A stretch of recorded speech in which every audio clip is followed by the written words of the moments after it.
Me and Pac went in the studio and did a song together.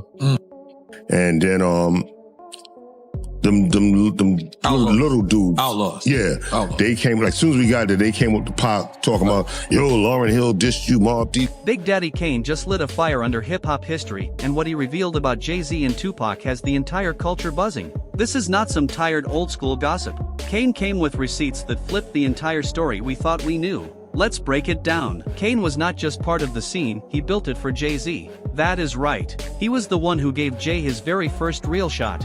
Back in the day, Jay was running deep with Kane, jumping on stage during Kane's sets, freestyling like a beast while the crowd completely lost their minds. It's true. Tupac, he really had an issue with Jay-Z. He really didn't like him then. Not at all. I think that if Pac was alive, it would have been a whole different story.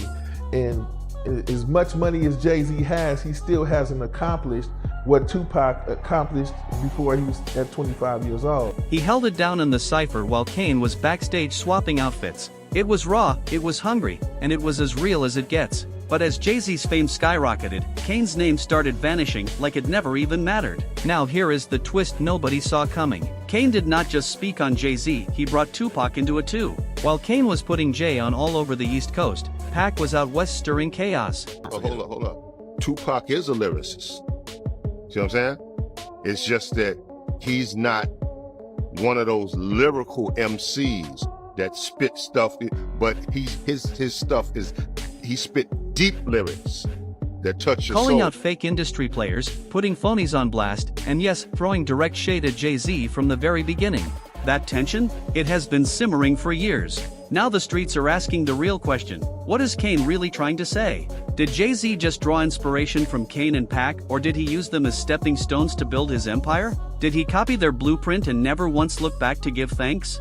That kind of accusation is what has social media in a frenzy. Jay-Z, I heard that no one really wanted to sign him when you was shopping him around the record labels. Is that true? Yeah. This was, I want to say, I don't know, 90, 91 maybe. We, we recorded some songs, probably about 4 or 5 songs on Jay-Z, and shopped them to several different record labels, and they all passed. Long before Jay-Z became a global icon, back in the early 90s, he was just a hungry kid trying to break through. And who took him on tour during that legendary Chocolate City run? Kane did. He did not just let Jay spit a few bars, he believed in him. Kane was pushing Jay's demo, recording tracks, and sending them out to every label he could find. But here is the twist, those labels were not feeling Jay-Z at all. They told Kane his guy did not have the sound. Still, Kane stood firm. He saw something, the rapid-fire delivery, the swagger, the sharp flow. That was all part of Kane's own style. Jay-Z's signature sound? It carries Kane's fingerprints all over it. But when Jay finally blew up, he barely looked back. In interviews, performances, even in his memoir Decoded, Kane gets a quick, passing mention, nothing more. I remember actually having a record deal through a production deal with someone else and recording, and then the next thing you know, someone else on the label blew up. Jay-Z mentions learning stage presence from Kane, and that is it. No real credit, no heartfelt respect, just a throwaway line like Kane was some random cameo in his story. And yes, Kane definitely felt that cold shoulder. But then came the line that had everyone whispering behind the scenes. In Jay-Z's track Do It Again, he spits, "I've seen the same-ish happen to Kane. 3 cuts in your eyebrows trying to wild out." Now, if you know anything about Big Daddy Kane, you know those 3 eyebrow slits were his trademark. That was his signature look. So when Jay dropped that bar, people caught it instantly. Was that a subtle jab? You gotta go back to Brooklyn's Finest. I was dead set against it. I was telling Jay, don't do it, don't do it, don't do it. And he was like, why? And I was just like, he's too strong. I said, but before we take over the world, we got to take over the West Coast. Before we take over the West Coast, we got to take over the East Coast. Before we take over the East Coast, we got to take over New York. Before we take over New York, you got to take over Brooklyn. And he owns all that. And I was like, this is not a whack. So I was just like, I was in fear that I was like, yo, you may come off like this little man. Back in the late 80s and early 90s, Kane was the definition of cool. The 3 eyebrow cuts were not just a trend, they were his brand. But by the time the late 90s came around, things started to shift. Kane's name was no longer lighting up the charts, and a new wave had taken over. So when Jay-Z, Kane's own protege, spit that line, it felt icy. Some fans called it straight-up disrespect. Even radio queen Angie Martinez reportedly commented on air that it sounded like a diss that only turned up the volume. Kane later tried to play it off like it was nothing serious. But let's be real, when the guy you brought into the game throws shade like that, it hits different. Especially when you were the one who first handed him the mic. Jay has always said he studied Kane heavily, his moves, his delivery, his command of the stage. And when Jay pivoted into that slick, gangster hustler persona, Kane stepped aside and gave him space to grow. That was real love, real respect. But now, years later, Kane is finally speaking up and asking the question everyone has avoided. Did Jay-Z purposely edge him out of the frame? Yeah, I think Pac was more upset that that word was getting back to him, that the people that did do this to him was affiliated one way or another with Biggie and whether they was extorting him or word got back that they was going to do this to Pac. So this is one of the reasons that Pac was. And the thing is, Kane is not alone in feeling that way. While Kane was stepping back, staying low-key, Tupac was rising up loud, raw, and unfiltered. He was calling out all the shady moves happening in the industry, the fake alliances, the backdoor deals. Pac saw how hip-hop was shifting in real time, from heart and bars to power, money, and flashy image plays. And right in the middle of that transformation, Jay-Z's name was rising fast. And then what Big did, which I was like, that's why Pac was on Jay, because of Brooklyn's finest. If they have twins, you probably have 2 Pops. Get it? 2 Pops. And Jay's on the record with him. So now he's like, you ain't no like me, Jay-Z. Then he start bombing on. Back in the day, the streets were buzzing with rumors. People said Jay-Z felt low-key intimidated by Tupac. Not because Jay lacked skill, he had bars, no question. But Pac brought something else. That wild, fearless energy. That unstoppable presence you cannot fake, imitate, or learn in a studio. When Pac walked into a room, everybody felt it. And for rising stars like Jay, that kind of spotlight could be overwhelming. The tension between Jay and Pac eventually reached a boiling point. And this was not just background noise, it was real, on the streets and in the music business. Jay linked up with Biggie and fired shots back at the West Coast.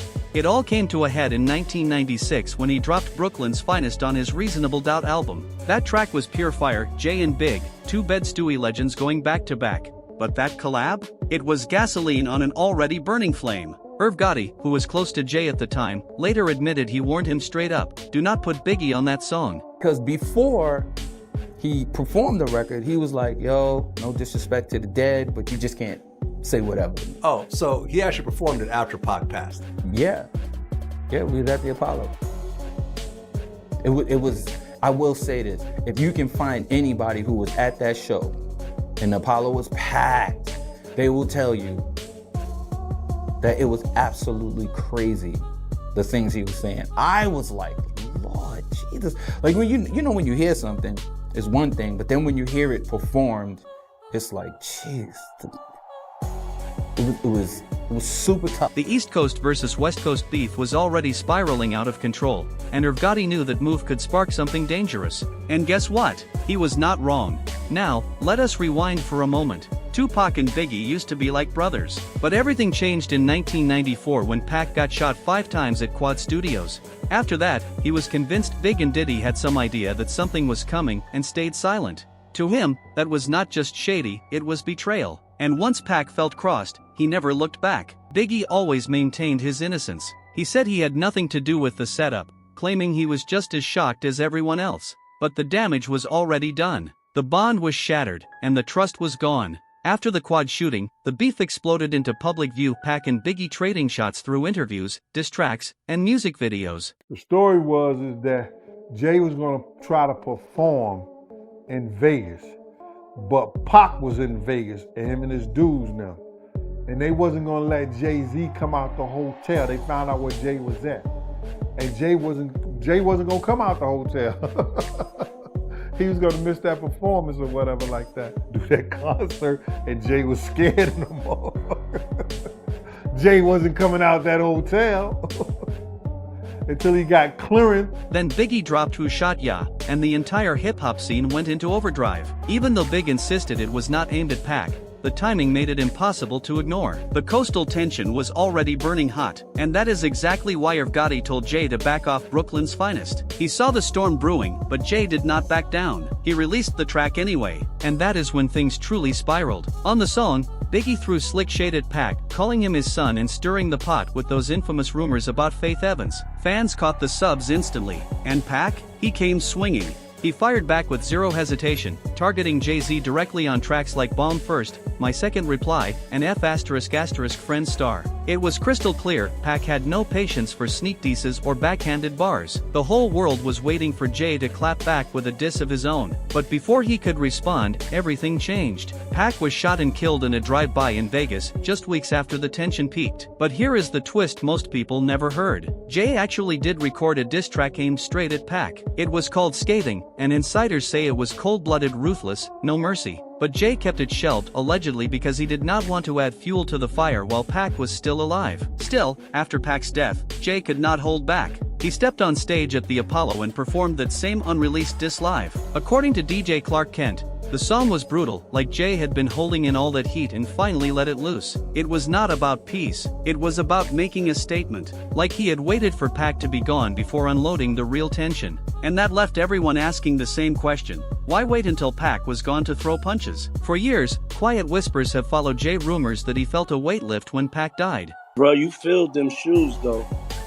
You feel you came in and you know what I'm saying? So we definitely give thanks for you.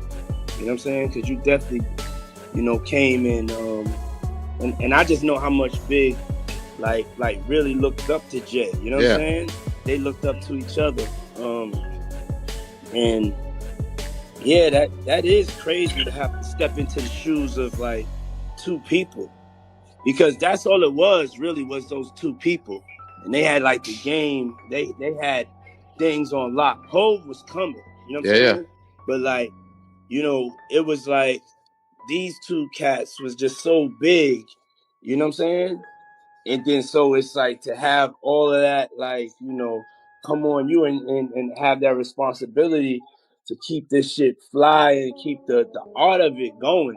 Yeah. You know what I'm saying? Because I think Hov really kept the, Hov kept the art of it going and was able to take where they was at and take it, take it even. It was like Jay knew he could not outshine the raw, fearless energy Pac carried. Diddy's former bodyguard, Gene Deal, even claimed that during one trip to Vegas, Jay was so rattled by Pac's presence, he refused to leave his hotel room. There was even a time Jay skipped an entire show just because Pac and his crew were in the same city. That was how real the tension was behind closed doors. Many fans still called Jay-Z out for staying silent while Pac was alive, only to come out swinging when it was safe. But here is the twist. Jay and his circle were definitely dropping subliminal shots, hoping Pac would catch them and explode, and he always did. They played smart from the shadows, knowing Pac wore his heart on his sleeve, and they weaponized that against him. Those deep in the rap game back then say Jay-Z was secretly jealous of Pac's energy. Jay had the lyrical skill, no doubt, but he knew he could never match that raw fire Pac delivered.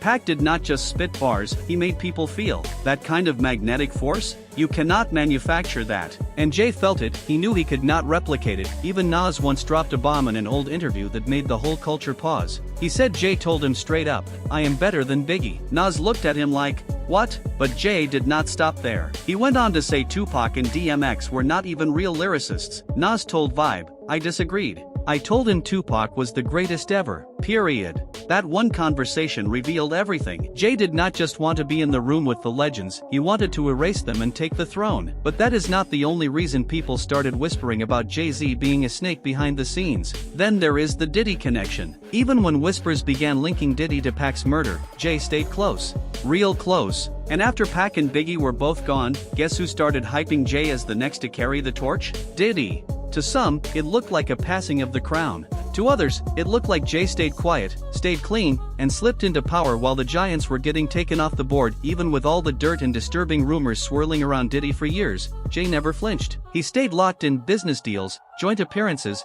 public shoutouts, they were tight. That is, until the Cassie lawsuit in 2023 blew everything sky high. Suddenly, Jay caught amnesia, acting like he barely knew Diddy. Seriously? After all those years of partnership, the minute things got messy, Jay vanished. So now, people are asking the hard questions. Was Jay-Z just playing 4D chess the whole time, laying low, picking the right alliances, waiting for the perfect moment to rise while the Kings got knocked off? We have got Big Daddy Kane quietly hinting at betrayal, Tupac outright warning the world about snakes in the industry, and Jay-Z making slick power moves behind the scenes, keeping his hands clean. When you start connecting the dots, it looks like Jay did not just follow in the footsteps of legends, he may have stepped over the very ones who helped build his path. Nobody is denying Jay-Z's talent, but more and more OGs are speaking up. They are saying his legacy is not just about bars. It is built on silence, strategy, and cold-blooded decisions. Loyalty? That may have been left behind the moment the spotlight came calling. So now we want to hear from you.